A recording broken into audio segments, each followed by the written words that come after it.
Il y a des système-là? processus de destitution que nous, on n'a pas, puis qui est beaucoup moins compliqué là, que ce qu'il y a aux États-Unis pour le président. Là, avec Ouais. Trump, on entend parler de ça depuis des années, là, la possibilité de le destituer, mais en fait, depuis la journée où Finalement, c'est très lousse. mais ça fonctionne pas tellement. Mais oui, il y a des modèles de ce qu'on appelle la révocabilité, ou en anglais le recall, qui est un système par lequel, disons, dans une circonscription, là, je donne un exemple, là, si tu arrives à recueillir, disons, 10 ou 20% de signature de ton corps électoral de ta circonscription qui dit je veux que le député X soit destitué puis qu'il y ait une élection partielle, dans le fond, ce serait ça. Là, c'est comme automatique. Il y a quelque chose qui est très peu connu, qui est le mandat impératif, qui avait fait beaucoup de bruit pendant la grève de 2012. Ouais. C'est quand toi, par exemple, on est une gang ici, on va t'élire pour nous représenter, mais tu as un mandat très précis. Ouais. Tu peux pas dire ou tu peux pas faire, tu peux pas faire autre chose que ce pourquoi on t'a mandaté. Un peu comme, c'est une mauvaise comparaison, mais un peu comme un avocat, par exemple, ou, qui parle en ton nom, mais qui va pas commencer à plaider coupable, si toi tu vas plaider coupable ou l'inverse. Bon. Donc ça, c'est des systèmes, puis évidemment, tous les endroits où il y a des possibilité d'avoir des référendums d'initiative populaire, par exemple.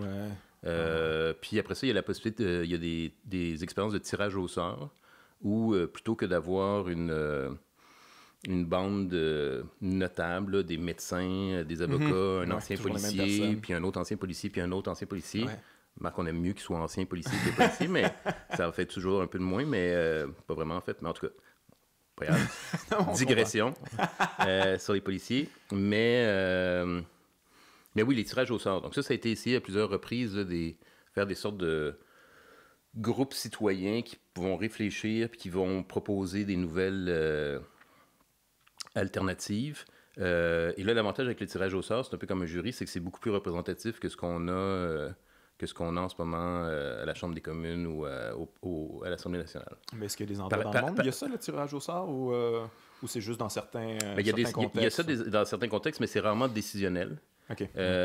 Généralement, ça donne des...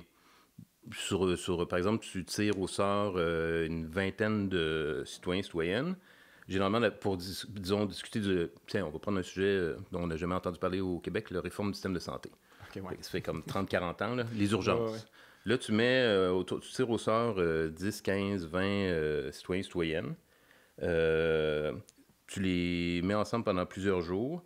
Tu vas leur présenter différents points de vue d'experts, parce que ces personnes-là ne sont pas nécessairement expertes sur des questions médicales ou de gestion des bâtiments ou du budget général ou je ne sais trop quoi.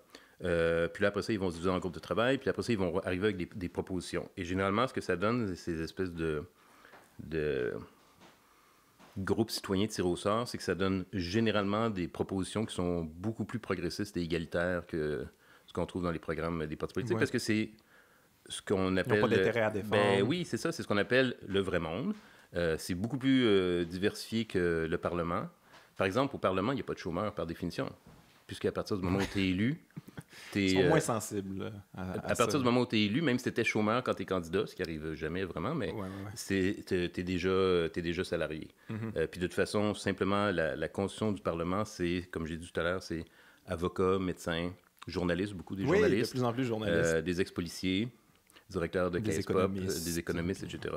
Un sportif, des fois, on sait pas beaucoup. Mais Enrico Ciccone, je trouve ça bien drôle. Mais donc, il n'y a pas beaucoup de... Par définition, il n'y a pas de ce qu'on appelle les ménagères ou les femmes à la maison, puisque là, ils sont rendus élus. Il n'y a pas de chômeurs, il n'y a pas de personnes sur le bien-être social, et puis il n'y a pas d'étudiants, étudiantes, il n'y a pas de... Bon, il y a beaucoup de personnes qui ne sont pas représentées, en plus, là, notamment les Autochtones ou les immigrants, etc.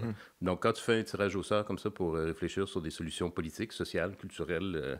environnementales, généralement. Donc ça, c'est d'autres solutions aussi. Puis évidemment, si tu es tiré au sort, tu peux pas être corrompu. Ouais.